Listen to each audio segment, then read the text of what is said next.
Question number 1. In the arrow diagram on the right, the functions f maps x to y and the function g maps y to z. So therefore, the inverse of f is going to map y to x and the inverse of g is going to map z to y. So for questions A, the functions f of 2 is going to map 2 to 5. And questions B, the function g is going to map 5 to 8. And question C, this is the composite functions of gf. So the order is the functions f first, followed by the functions g. Therefore, the functions f with number 2 is going to map to 5. Later on, this function g is going to map the 5 to 8. And question D, the inverse of f is going to map the 5 to 2. And E, the inverse of g is going to map the 8 to 5. And for questions F, this is the composite functions of the inverse of f and g. So the order is the inverse of g first, then followed by the inverse of f. So therefore, the inverse of g is going to map 8 to 5. Then later on, the inverse of f is going to map 5 to 2. Number 2, by applying the horizontal line test, determine whether each of the following functions has an inverse function. So look at the notes that I have here. If the horizontal lines cut the graph of functions at only one point, then the function is a one-to-one function. Therefore, the functions has an inverse function. So for questions A, where I draw a horizontal line at any points, is only cut the graph at one point. Therefore, this functions has an inverse functions. And for questions B, when I draw a horizontal lines here, is only cut the graph at one point. Therefore, this functions f has an inverse functions also. And for question C, so when I draw a horizontal lines here, it's cut the graph of functions at 3 points. Therefore, this functions f does not have an inverse functions.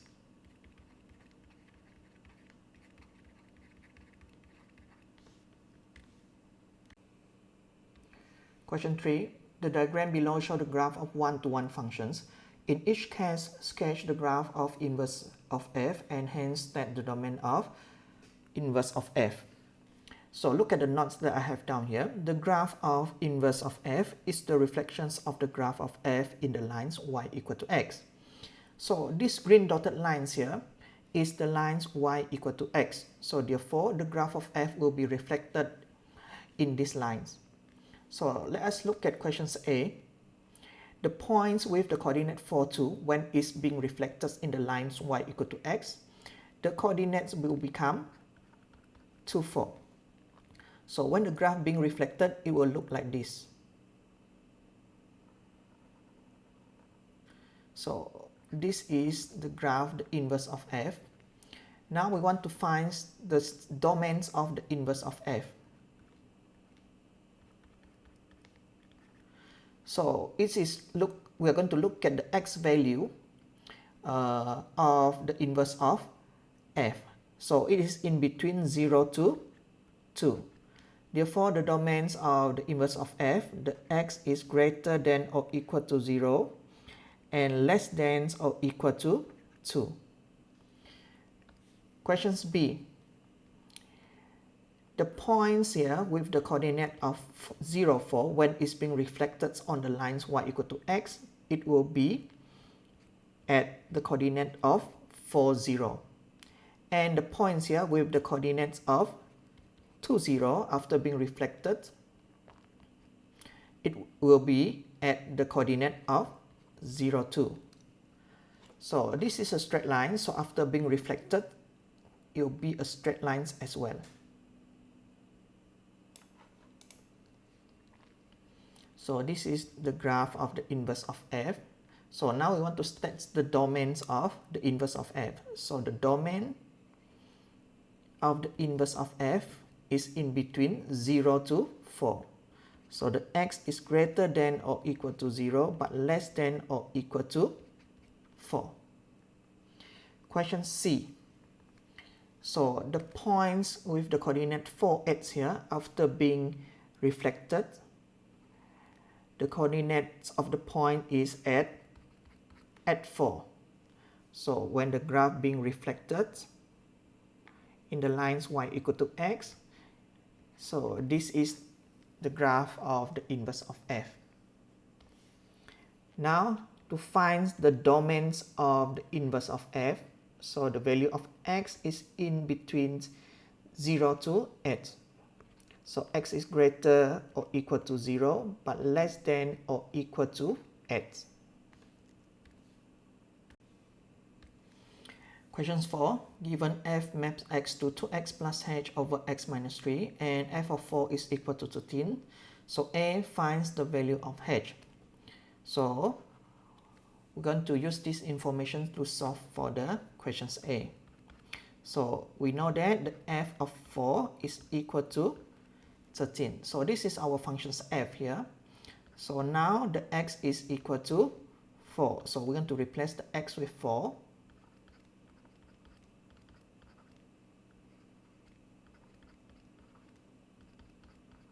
So 4 minus 3 is equal to 1. So when you move to the other side, 13 times 1 is still going to be 13.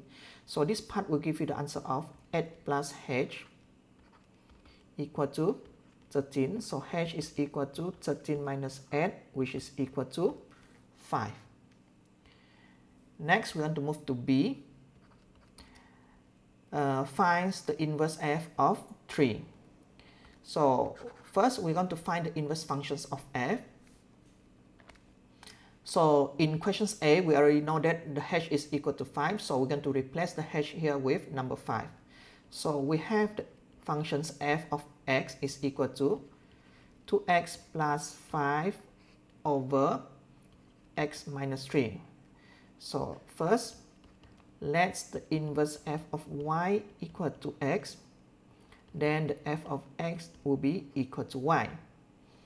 So the fx is equal to 2x plus 5 over x minus 3. So we are going to substitute it here. Next, we're going to let the x to become the subject of the formula. So move this x minus 3 to the other side. It will become y times x minus 3. So expand this part. So we're going to have xy minus 3y. So after that, I'm going to move this minus 3y to the front and then this 2y to the back here.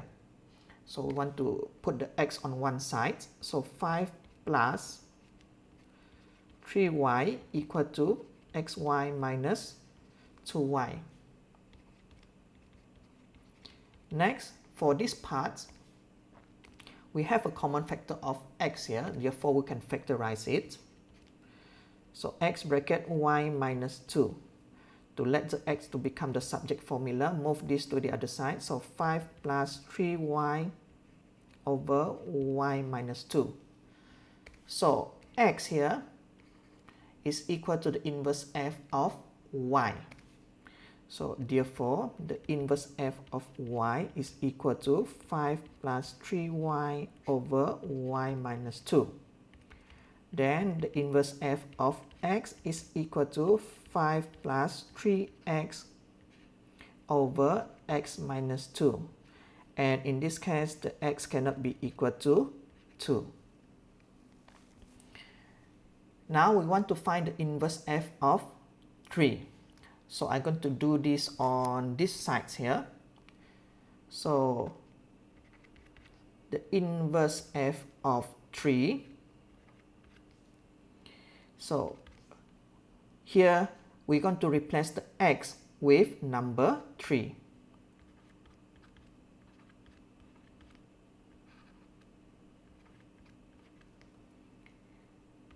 So 5 plus 9 over 1, we should give you the answer of 14. Question C. The value of m when the inverse f of m is equal to 2. So from B here, we already find the inverse of f. So now the object is m. So therefore, we're going to replace the x here with the letter m. So we're going to have 5 plus 3m over m minus 2 equal to 2. Next, move this to the other side. So 5 plus 3m equal to 2 times m minus 2. So expand this part. 2m minus 4. To find the m, we're going to move the m to one side and the number to the other side. So 3m minus 2m is equal to m, and this is equal to negative 9. Therefore, m is equal to negative 9. Question 5. The inverse functions of h is defined by inverse of h maps x to 2 over 3 minus x. So A finds the h of x. So first look at the arrow diagram that I have here. So this will be the h and this will be the inverse of h. So if you look at the inverse of h here, they have an object of x. So here is going to be the y. Therefore, the h of y is equal to x and the inverse h of x is equal to y.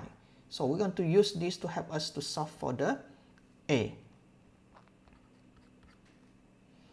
So the inverse h of x is equal to 2 over 3 minus x.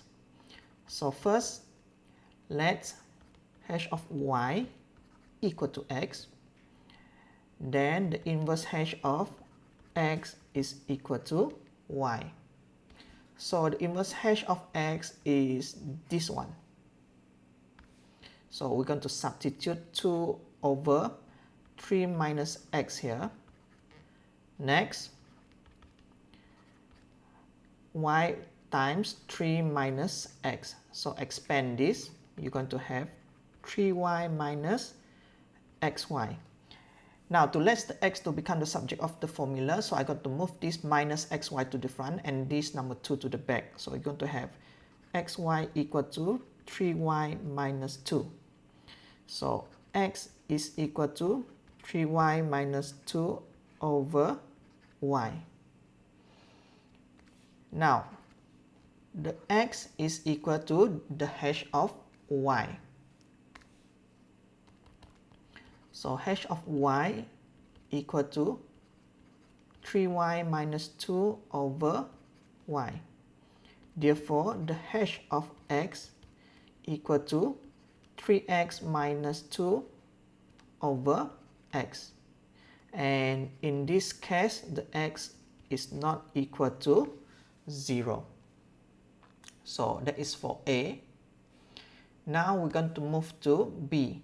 The value of x such that h of x is equal to 2. So h of x equal to 2. So from the questions A, we already know that the hx is equal to 3x minus 2 over x. So we're going to substitute it here.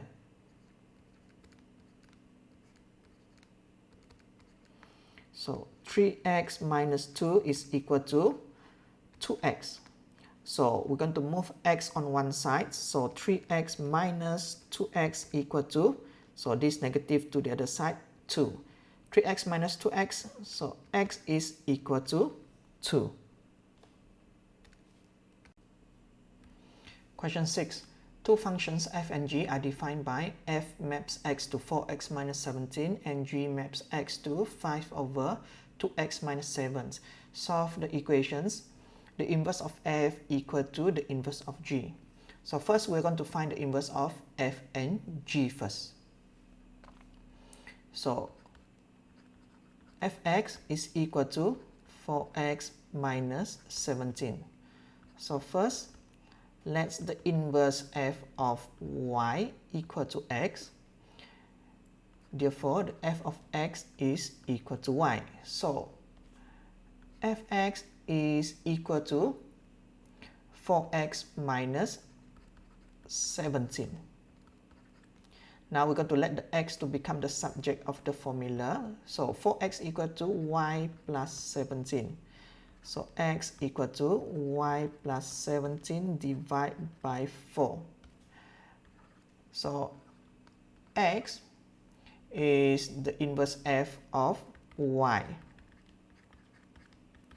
So y plus 17 over 4. Therefore, the inverse f of x is equal to x plus 17 over 4.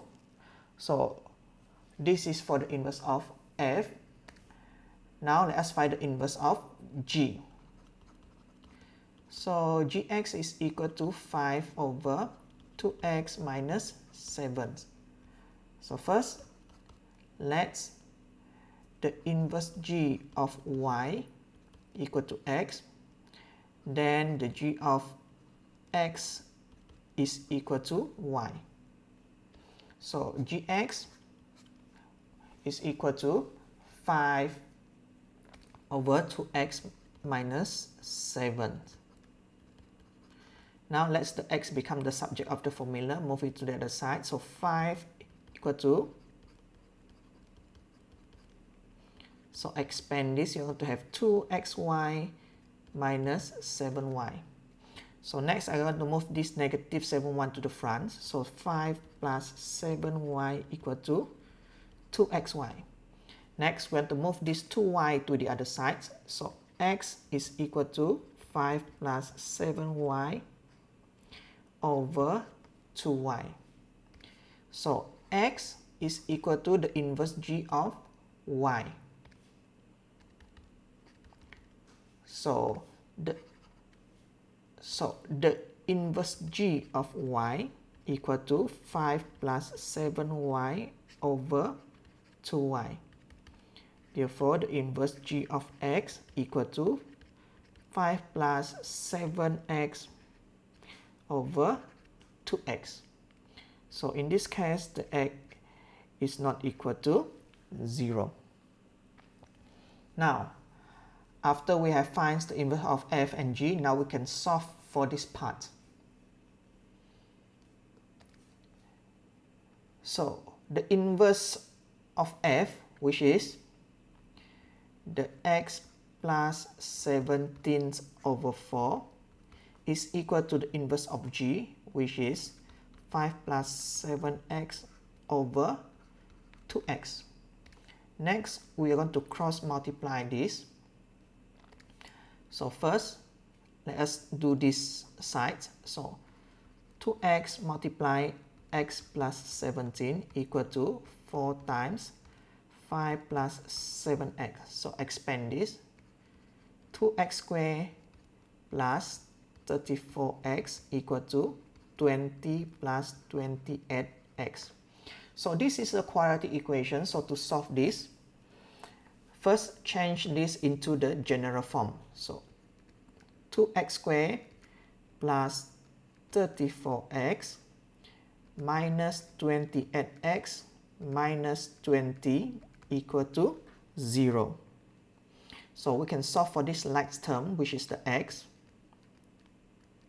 So 34 minus 20x is plus 6x minus 20 equal to 0.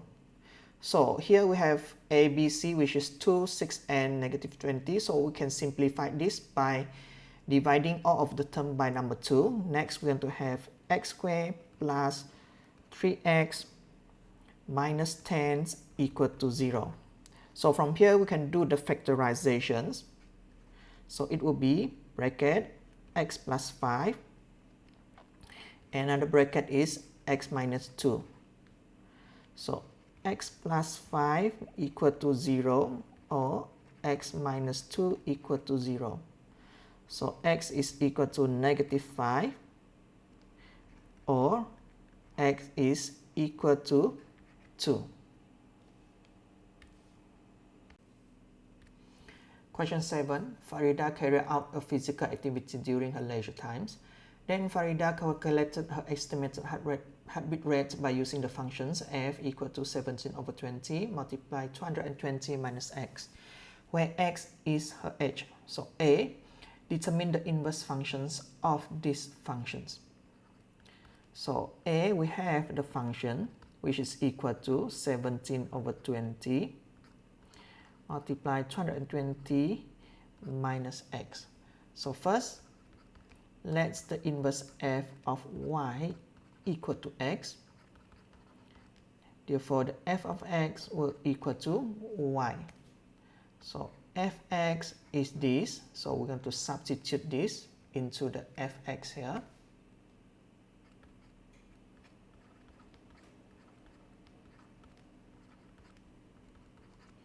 Now we want to let the x to become the subject of the formula. So first move this 17/20 to the other side. So 220 minus x is equal to 20/17y. Now to let the x to become the subject of the formula, so we're going to move this negative x to the back and this 20/17 to the front.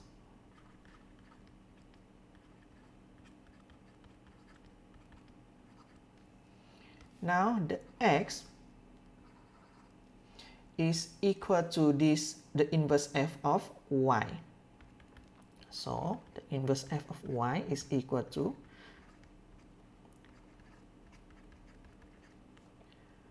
therefore the inverse f of x is equal to, so this is the inverse functions of these functions for A. And for questions B, if Farida's age is 16, determine her estimated heartbeat rate. So we want to use these functions given here to find the heartbeat rate. So now we're going to replace the x with the age of 16 here.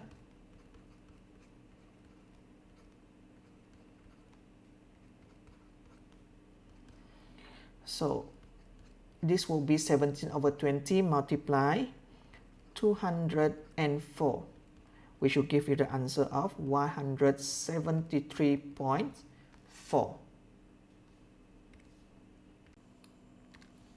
Question 8. Zaki intends to make spherical water balls that can hold half centimeter cube of water.